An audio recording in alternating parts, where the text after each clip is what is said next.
We're continuing our learning journey in regards to vector calculus, and we're going to look at projectile motion. This is the first of two videos, and just to give some attribution to the source I'm using, this delightfully low-tech simulation is from the FET Interactive Simulations as part of the University of Colorado, and there's their website, and this is pretty cool. You can play with this yourself. So basically we've got a cannon firing things. Now it's great to do stuff that involves, destruction and things flying through the air and things colliding and crashing. So I don't need to sell that part of it. We can choose between objects here. So a tank shell, golf ball, right through to pumpkin, even a car, a human, piano. Buick is a brand of car. They tended to be pretty big when they were making Buicks once upon a time. They still make them, but they're not the same sort of Buick as they're using here. Interestingly enough, they've got Michelangelo's David, the sculpture from the Renaissance period there, sporting some unexpectedly Larry orange shorts. Now, if you don't know why that's significant, just go Google Michelangelo's David, and you'll see, you'll definitely see why there's a bit of a joke there. There's a funny little reference. But don't forget to come back to this video. It's possible that you might know that things that are projected, there's the word, keyword, projected, will have a path that's parabolic in shape. So, important to establish that. If you knew it, it's important to remember it. If this is new, make sure you note this, parabolic. If you don't know what a parabola is, this is not the right video for you. Try a different one. But it's a parabolic path. Now, in the real world, there's wind resistance, drag, they call it, caused by air resistance. And in our models that we're doing in this particular part of our learning, we're treating air resistance as zero or negligible. Okay, so we're assuming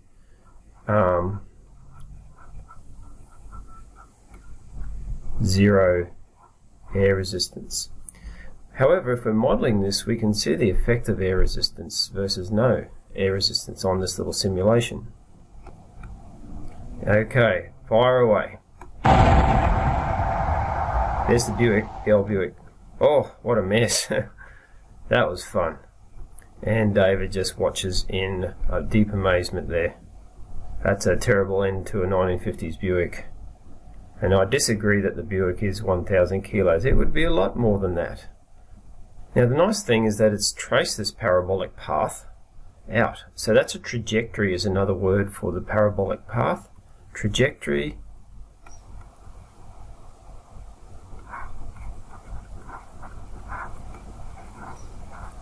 So the trajectory is the path that was travelled by the object. And this is so awesome. I can't believe we've just fired a car out of a cannon. That's awesome. Let's see, that was with air resistance on. Let's see what that path would look like without air dragging. So here we go. Let's try again. See, it is slightly different. Alright, there's two fewer Buicks left in the world now. The difference is that the blue path without air resistance is purely a parabola, whereas the red one will not be symmetrical because air resistance affects something that's going faster more than something that's going slower. So basically the speed at which the object is traveling is different from the point of, hopefully you can see my cursor, from the point of launch to the point of final impact with the ground. Okay, so that's the essential reason why. Wind resistance is often modeled with what's called a squared relationship. So if you double the speed, the drag due to the wind resistance might be a factor of times 4 or something roughly like that. So to cut a long story short, it's speed dependent. So the red one is with wind resistance, and you can see it's not a pure parabola, whereas the blue one is.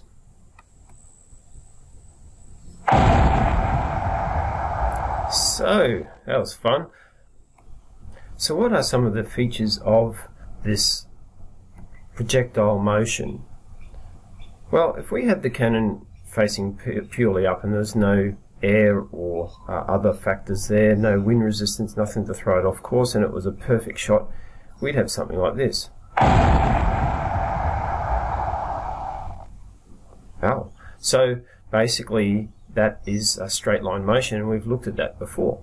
Okay, so it's clear that we need some angle of launch, and of course we need a velocity as well, and the initial velocity at the moment is set to 18 meters per second.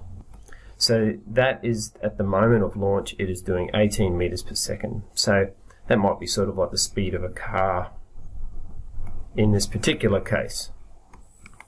So let's turn it back into what we typically consider to be projectile motion. So the little angle of where you can see my cursor is from the horizontal up to the axis of launch, which would be the middle of the cannon. We call that the launch angle, or theta often.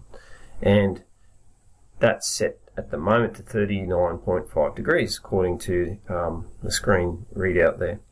And I've still got it set at 18. I might knock that down a little bit just so we see if we can hit this target over here. Alright, so I'll get the tape measure, moving him out the way. Let's see if we can hit the target. No. Well, that was a waste of a human life. Let's see if we can improve that. So what things will affect the distance? Now, this distance across the bottom is called the range, and the range is one of the things we use. So the horizontal distance there is called the range. Okay, so R-A-N-G-E. That's purely the horizontal distance, okay? So straight along from where it was launched to where it finished its travel, okay? It's range, okay? A bit hard to draw down on that part of the screen, okay? So, what would David think?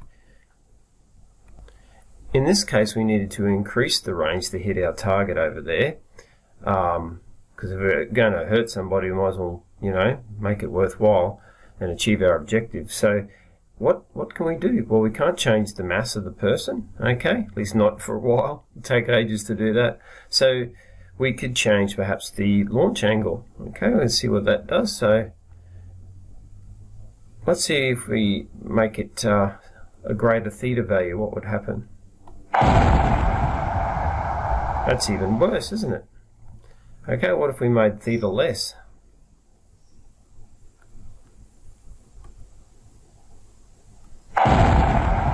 Worse again.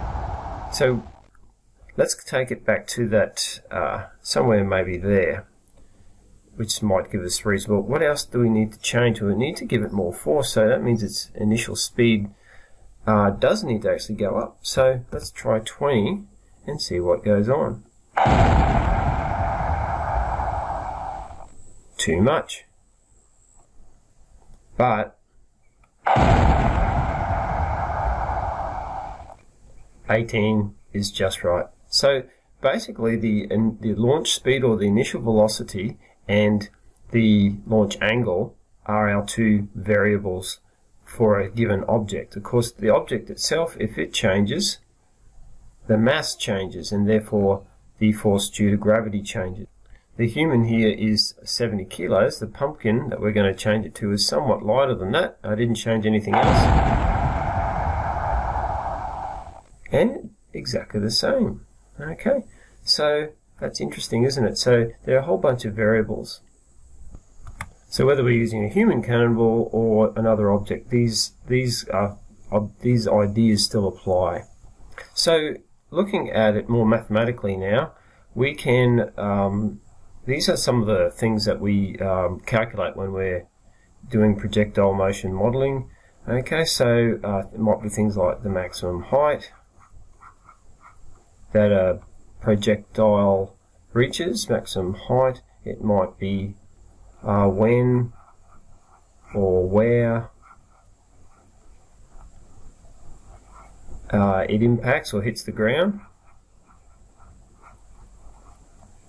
Okay, it's the functions, we're going to use a vector valued and time as a parameter, so we can look at when and where. And things like the initial position, if it's not at the origin. The simple ones are at the origin, the harder ones are not at the origin. So the initial position, initial speed or velocity,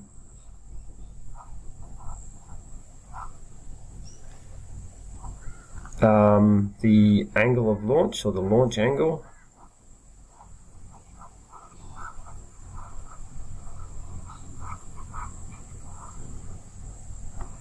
the total distance travelled,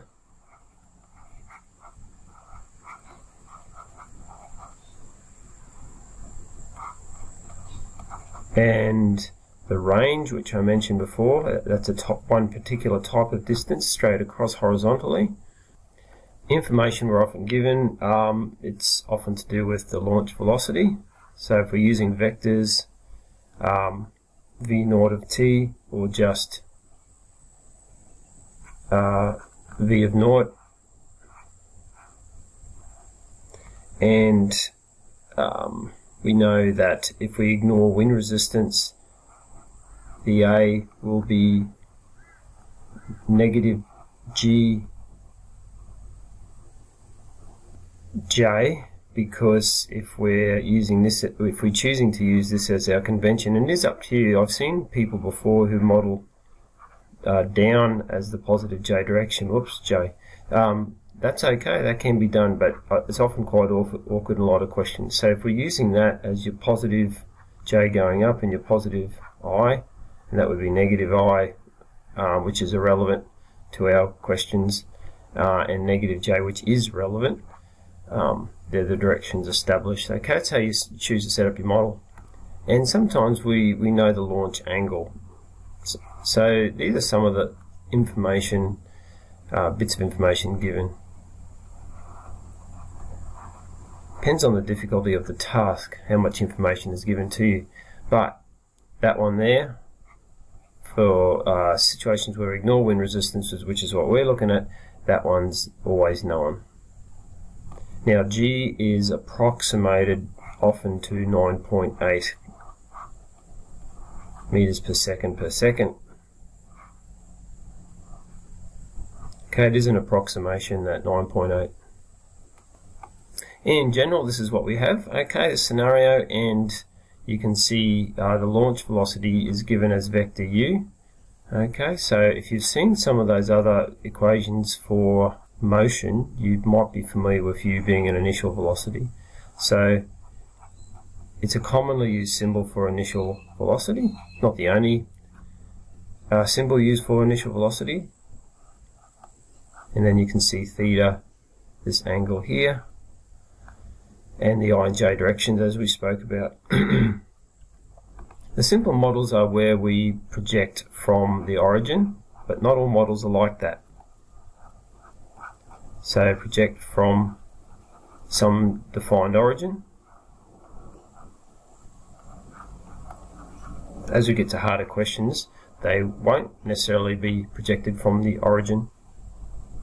So that affects the position vector. We'll get to that. Sorry, I'd written down original. It's projected from the origin in this case here that I'm going to go through now. So we have r dot of 0 when t is equal to 0, so that's velocity vector. Now if we remember some of our earlier work on vectors, we could write this vector as u and as u cos theta I plus u sine theta j. If we're looking at our components, and that throws back to earlier work you would have done on vectors. Okay, now the difference between u and the vector u is that is the magnitude. So u is the magnitude of vector u. Okay, so the u in front of the cos theta and in front of the sine theta there are scalars. Okay, the I and the j give them direction. So wind resistance for us is assumed to be 0. Okay, so that means gravity is the only force. It's the only net force. acting on the object.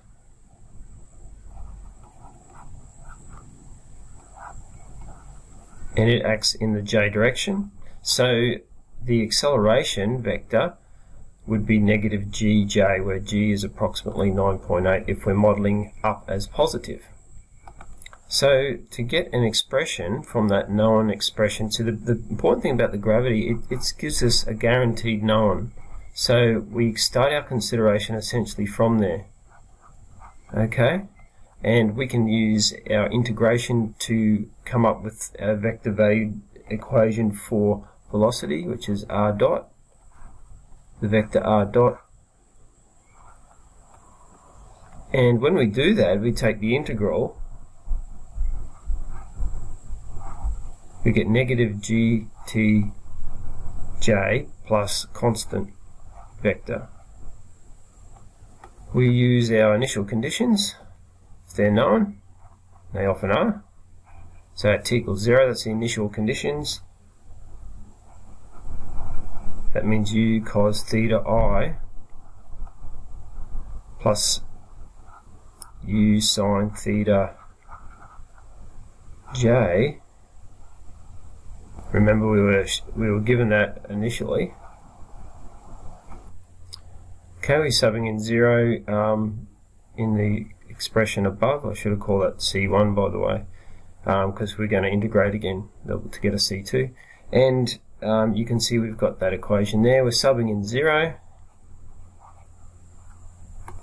Therefore, that value for r dot of 0 is the same as the constant. So putting the constant with the other expression, we can finish that off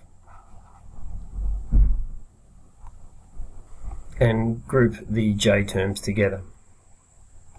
Okay, so now to find the position vector expression, we know that we're using the origin, okay, from our point of firing or a launch, and to get r of t, we have to integrate on the antiderivative of r dot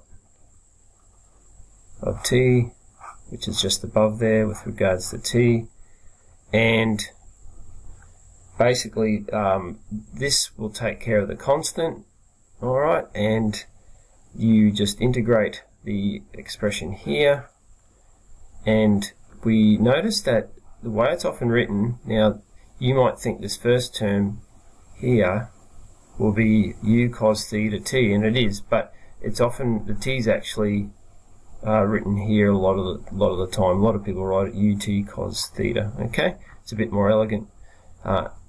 Okay, so ut cos theta I plus, same with the ut sine theta. Okay, just the way it's written, minus gt squared over 2. That's a squared. Sorry. Okay, both of my 2's were a bit dud. Okay, there we go. Did I miss any tildes? I'm sure you'll tell me.